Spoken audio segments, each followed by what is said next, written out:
يلا حبايبي، احنا حشينا المحشي اهون. ده بقى حلة المحشي، محشي المشكل. ده المحشي القنبلة، محشي القنبلة يا حبايبي. اللي هو ايه؟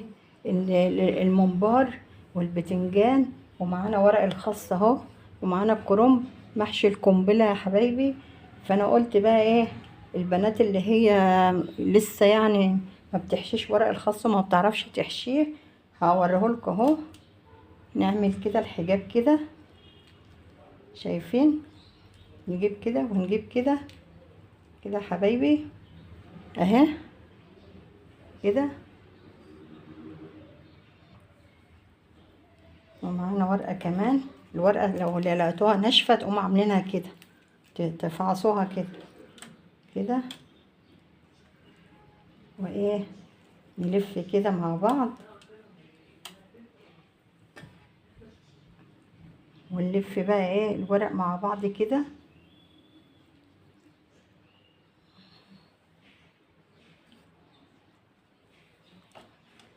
احنا سايبين بس ايه، يعني الممبار لما يحط عليه الشوربة هيطلع لفوق وايه وهيتنفخ. فهو كده معانا الحلة، حلة المحشي القنبلة. تعالوا بقى ايه نشوف احنا عملناها ازاي، والطريقة من اول ما سبكنا ونسقي الشوربة مع بعض، وايه ونشوف طريقة القنبلة دي اتعملت ازاي. ورجعنا لكم حبايبي، التسبيكه اتعملت معانا اهي. شفتوا جمال الزيت طلع على الوش اهو. لما تلاقيها ايه نقصت كده والزيت طلع على الوش كده، تعرفوا ان التسبيكه الله الله على الروايح والجمال. احنا حطينا فلفل اسمر وحطينا الملح. هنضيف بقى هنا معانا، نضيف كده البهارات الحلوه اللي هي ايه، البهارات الكمون والكزبره والفلفل والملح. وحطينا هنا حبة ملح برضو كده، ومعلقة هريسة شطة اهي كده. الله الله على ريحة التوابل، الله كده.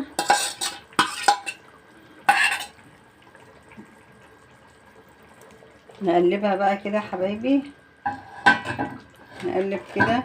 هي مش محتاجة والله صلصة، بس انا بضيف طالما في محشي لازم اضيف ايه معلقتين صلصة كده على التسبيك. هذا معلقة، وكمان معلقة اهي.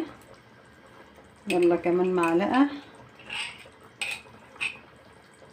ده اسمه بقى يا حبايبي، ده محشي مشكل ان شاء الله. وانا بحشيه هوريهولكوا المحشي المشكل. انا قبل كده عملته على القناة. المحشي في كل حاجة، بتنجان تلاقي، ممبار تلاقي، يعني محشي مشكل، يعني من اللي قلبكم يحبه. ان شاء الله اعمل لكم حلة محشي مشكل ان شاء الله بكرة. انا كده بسبكه وان شاء الله هحشيه واوريهولكم ان شاء الله. ومعانا هنا كمان احنا حطينا كده الصلصة معانا كده بقى ايه. ده ايه الخضرة الحلوة اللي احنا مفرزينها في الفريزر، الخضرة مشكلة. شوفوا الخضار، شوفوا الخضار والجمال يا حبايبي اللي احنا عاملينها في الفريزر. شايفين الخضار، يعني شايفين ايه الحلاوة دي. دي بقى خضرة مشكلة، بقدونس كزبرة شبت، خضرة مشكلة كده يا حبايبي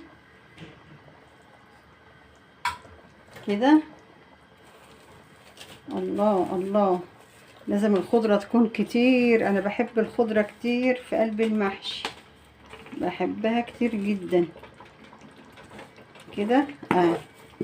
هنحطها كلها بقى كده وهنطفي، علشان لازم تبقى فريش كده الخضرة في قلب الرز كده. ايه رأيكم بقى يا حبايبي في الخلطة الجميلة الحلوة، خلطة المحشي الجميلة دي تستاهل بقكم. هنحشي بقى ونوريكم المحشي اللي احنا هنعمله، محشي مشكل، محشي الكرنب والممبار، ومعاه البتنجان بقى. اوعى وشك بقى. وان شاء الله نجهزه ونقوم نشوفه مع بعض. يلا حبايبي بقى نعلق مع بعض الايه المحشي، محشي القنبله بتاعنا المشكل الجميل ده. شفتوا البرنجان؟ شفتوا البرنجان بيلمع ازاي؟ احنا مدقلجينه كده في الزيت قبل ما نحشيه، خدناه دقلجه كده في الزيت علشان يدي اللمعه الحلوه دي. ومعانا محشي الخاص اهو يا حبايبي زي ما انتم شايفين كده. الطبق ده انا حطاه علشان ساعه ما احط الشوربه اللي هحط الطبق ده كده علشان ايه يظبط، يعني يظبط الممبار معايا في النص يعني. خلاص نجيب الشوربه بقى، نجيب الشوربه ونسقي نسقي القنبله دي. الشوربه دي حبايبي فيها مستكه وحبهان وورق لورو وصلصه، حاطين صلصه في الشوربه ومرقه دجاج.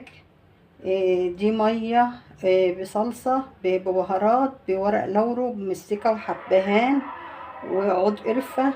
يعني ايه كل الشوربه الحلوه دي، كل الشوربه الحلوه دي هنضيفها كده بسم الله، بسم الله كده هنضيفها كده، هنضيفها كده بالمستكه بالورق بكله كله كله كله كده حبايبي زي ما انتوا شايفين كده.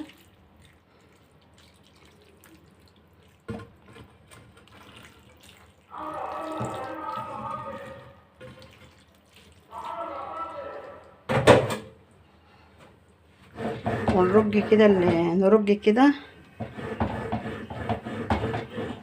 نرج كده الورق اللوري لازم نحطه كده على الوش مع ريحته الجميله دي. والميه زي ما انتوا شايفين كده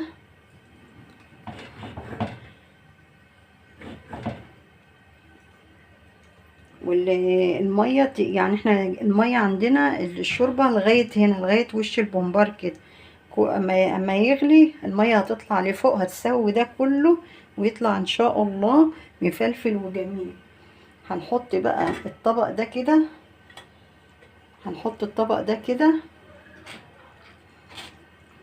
كده اهو، هنحط كده وايه ونعلي النار علشان يغلي. دي طريقة تسوية المحشي حبايبي.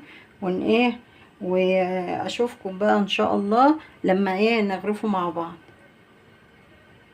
ورجعنا لكم حبايب قلبي اوريكم بقى المحشي استوى والحمد لله. اوريكم بقى شكله. شفتوا الممبار نشيل بقى الطبق ونطلع بقى ايه، نطلع البومبار استوى معانا اهو. نطلعه كده، نطلعه كده في الطبق. الله الله على الريحه والجمال. الله شفتوا حبايبي ايه الحلاوه دي؟ في حد عمل القنبله دي قبل كده؟ دي بقى ايه قنبله الزمن الجميل. كانت اهالينا بيعملوا المحشي كله في حله واحده زي ما انتوا شايفين كده. ده ايه ده؟ كانه بالفراخ بالظبط. شايفين الجمال؟ شايفين الجمال؟ اهم حاجه حبايبي الممبار ده يكون متنضف كويس جدا وريحته تكون تحفه، الريحه بتاعته تكون جميله وتحفه وما يبقاش له اي ريحه، ومتنضف كويس ومغسول كويس جدا. ونحط عليه نسقي المحشي شوربه بالمستكه والحبهان وورق اللور والفلفل الاسمر، البهارات الحلوه اللي انتوا شايفينها دي. هطلع بقى معاكم كده كده حبايبي، طلع الممبار بقى نحمره. الله على الجمال، الله على الجمال. شايفين الحلاوه، الحلاوه دي ما شاء الله ما شاء الله. محشي القنبله يا حبايبي احلى محشي، احلى محشي يعني ايه هتعملوه وان شاء الله انا اكون اول قناه عامله محشي القنبله دي. ارجع لكم بقى واحنا ايه هنحمر ونغرف مع بعض. يلا حبايبي بقى المحشي بقى خلص اهو معاكم. حمرنا الممبار وايه رايكم في الصينيه دي؟ الصينيه دي بقى هديه مني لاول لايك ليا واشتراك. اللي يعمل اول لايك واشتراك ان شاء الله يبعت لي وابعت له صينيه زي دي. وانا ان شاء الله يعني الطريقه دي بقى عندي جديده ويا ريت تعملوا الطريقه دي، طريقه اجدادنا وامهاتنا. المحشي في حله واحده وان شاء الله تعجبكم الصينيه دي، وما تنسونيش بقى في اللايكات والاشتراك عندي في القناه، واشوفكم على خير، والسلام عليكم ورحمه الله وبركاته.